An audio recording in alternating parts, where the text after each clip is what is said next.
Brought to you by V-Guard, co-powered by Sensodyne and Vimal. పలుకులలో కేసరి. Polling తేదీ దగ్గర పడిన కొద్దీ ప్రచార స్పీడ్ మరింత పెరుగుతుంది.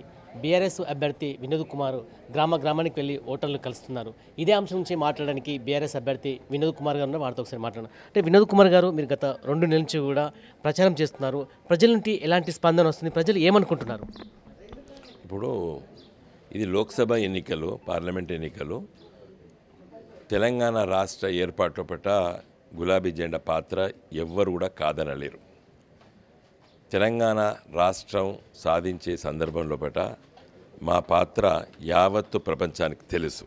పార్లమెంట్లో మేము 32 రాజకీయ పార్టీల దగ్గరికి వెళ్ళి 28 రాజకీయ పార్టీలతోని లిఖితపూర్వకమైనటువంటి లేఖలు రాపించి ఆనాటి యూపీఏ ప్రభుత్వం సోనియా గాంధీ గారికి, తర్వాత ఒక ఓటు 2 రాష్ట్రాలన్న బీజేపీ మళ్ళీ దాన్ని మార్చుకున్న తదనంతరం మళ్ళీ 2006-7లో చాలాసార్లు వాళ్ళ దగ్గర తిరిగినాం. ఆర్ఎస్ఎస్ కార్యాలయ చుట్టూ తిరిగినాం, విశ్వ హిందూ పరిషత్ దగ్గర తిరిగినాం. ఆనాడు బీజేపీ మళ్ళీ ఒప్పించే విధంగా వాళ్ళతో ప్రయత్నం చేశాం. అందుకే మేము చెప్పినాము, కమ్యూనిస్ట్ పార్టీ దగ్గర తిరిగినాం, బర్దన్ గారి దగ్గర ఆఫీస్కి వెళ్ళినాము. ఇవన్నీ కూడా తెలంగాణ ప్రజలు మర్చిపోరు. అయితే ఆ రోజు ఏమన్నారు? చంద్రబాబు నాయుడు ముఖ్యమంత్రి, వైఎస్ రాజశేఖర రెడ్డి కాంగ్రెస్ ప్రతిపక్ష నాయకుడు. పార్లమెంట్లో బిల్లు పెట్టాలంటే 272 మంది సమ్మతి చెప్తేనే తెలంగాణ రాష్ట్రం వస్తుంది. తెలంగాణలో ఉన్నటువంటి 17 సీట్లు కూడా కేసీఆర్ గెలిస్తే ఎట్లా తెలంగాణ వస్తుందని చెప్పి ప్రశ్నలు వేస్తే ప్రముఖ పత్రికలు, టీవీ ఛానళ్ళు ఎట్లా వస్తుంది తెలంగాణ, గులాబీ జెండా మొత్తం తెలంగాణ టీఆర్ఎస్ 17 గెలిచిన కూడా ఎట్లా వస్తుంది తెలంగాణ, 272 మంది పార్లమెంట్ ఉండాలి కదా అన్నారు. కానీ మేము కేవలం 5 పోయినాం పార్లమెంట్కి. 2004లో తెలంగాణ తెచ్చినాం. ఇప్పుడు కూడా అదే ప్రశ్నిస్తున్నారు. ఢిల్లీలో బీజేపీ ఉంది, హైదరాబాదులో కాంగ్రెస్ ఉంది, ఎందుకు గులాబీ జెండా పార్లమెంట్లో అంటున్నారు. నేను ఒకే విషయం చెప్తున్నాను, ఈరోజు పార్లమెంట్లో తెలంగాణ కోసం ఆరాటపడేటువంటి వాళ్ళు ఉండాలి. మొన్న మోడీ గారి ప్రభుత్వము రేవంత్ రెడ్డి గారి ప్రభుత్వానికి లేఖ రాసింది.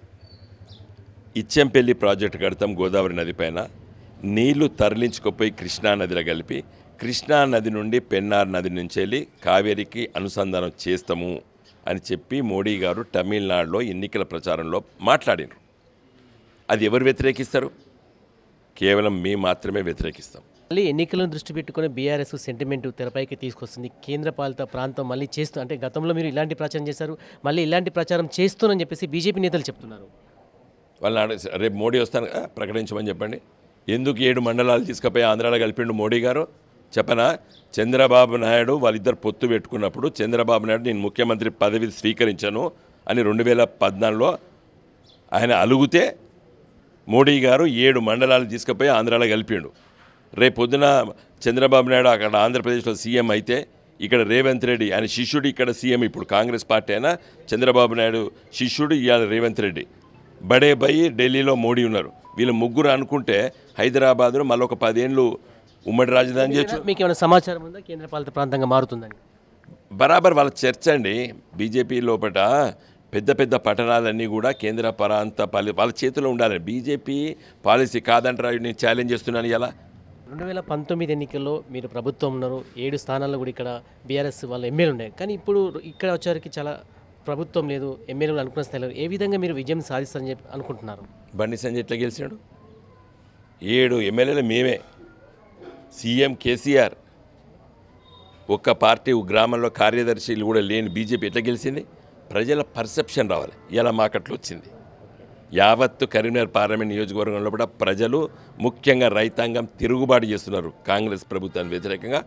రైతు బంధు, రైతు బీమా, 24 గంటల కరెంటు, తర్వాత ఈ చైన్లు ఎండిపోలేదు, ఎండాకాలంలో చెరువులు కుంటలు మత్తడ్లు పోసినాయి పోయిన సంవత్సరం. ఈ సంవత్సరం ఈ గతి పట్టడానికి మేము కేసీఆర్ను పొడగొట్టుకోవడం అనేది యావత్తు తెలంగాణలో కూడా ప్రజలు అనుకుంటున్నారు. దానికి ప్రజల నుంచి మంచి స్పందన వస్తుంది. ఖచ్చితంగా ఎన్నికల్లో విజయం సాధిస్తానని వినోద్ కుమార్ ధీమాను వ్యక్తం చేస్తున్నారు. Brought to you by V-Guard, co-powered by Sensodyne and Vimal. పలుకులలో కేసరి.